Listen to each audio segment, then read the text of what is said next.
Hello guys! Hello Earth Signs! Hello Gemini, Libra, and Aquarius! Welcome dito sa aking channel. Kapalaran 888, welcome. Alamin natin kung anong messages, vibration, gabay energy para sa inyong lahat. Ito ay general reading, so pwede kang makaresonate. Air Signs, Gemini, Libra, and Aquarius. Okay.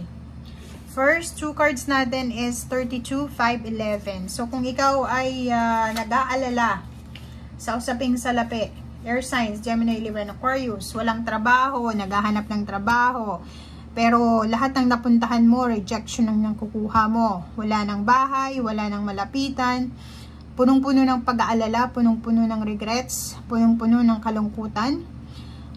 Sinasabi ng baraha sa'yo dito na posibleng sa araw na ito, isang unexpected, sudden wealth or pag-ulan ng kayamanan sa buhay mo. Pwedeng manalo ka sa mga sugal or anything na may involved na swerte. Okay? Pwedeng loto or kung ano man siya na pwede kang manalo ng mabilisan.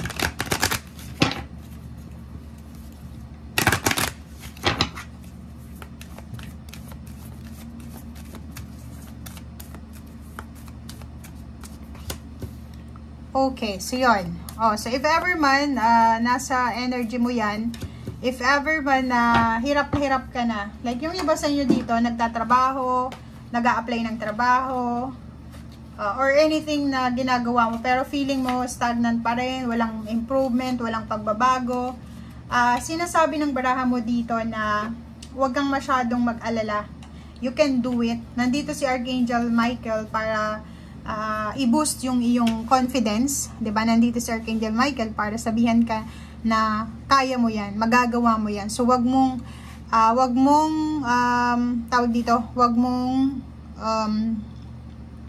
kang panghinaan ng loob.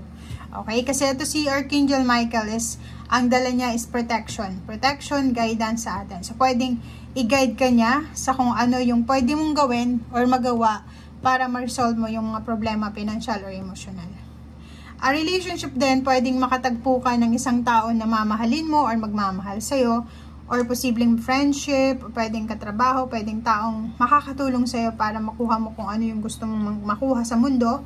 And kailangan mo lang ng strength, physical strength syempre, kasi lakas loob, kailangan natin na magpakatatag sa kung ano man to na gusto nating makuha. Okay?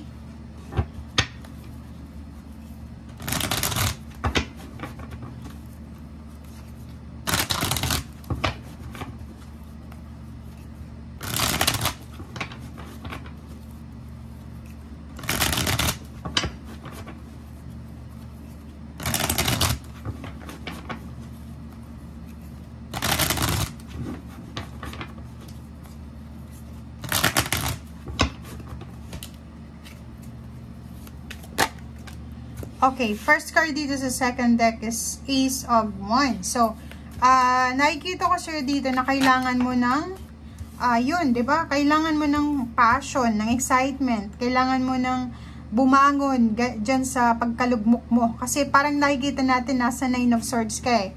Yung iba, hindi makatulog sa sobrang stress. Ang dami-dami yung concern sa buhay. Financial lang nakikita natin or pwedeng relationship.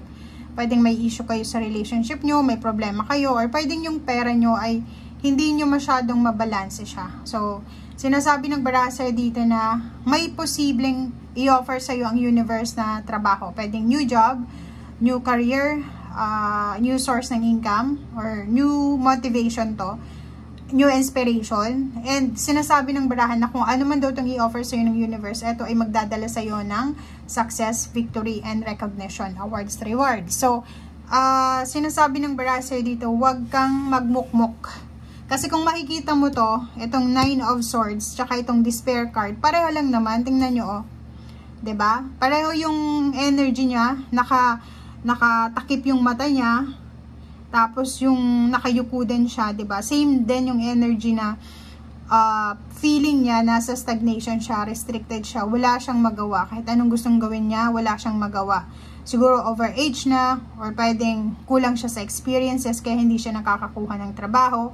Or siguro iniisip niya na hindi niya deserve itong gusto niyang plano, 'di ba? Yung parang yung iba sa inyo pag hindi natutuloy yung plano, parang iniisip niya, ay hindi ko siguro deserve itong blessings na to. Okay? So, nakikita ko sir dito na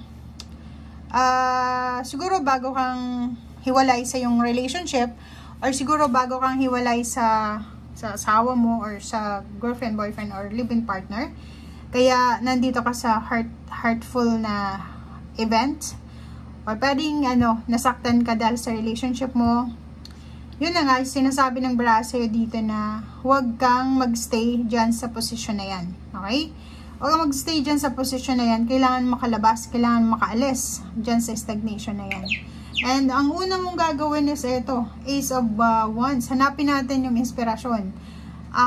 Like for example, if lugmok na lugmok ka sa problema sa emotional or pera, walang sino man yung parang magpupush sa'yo. Meron mga taong parang sasabihin ko, bumangon ka dyan, air signs, pero hindi sila mag-e-effort sa'yo na ibangon ka nila. So, ikaw lang, sarili mo lang ang pwede mong maasahan sa ngayon. So, sinasabi ng baraha sa'yo dito na wag mong isipin na kung ano yung situation mo ngayon is yan na yan for life. Hindi.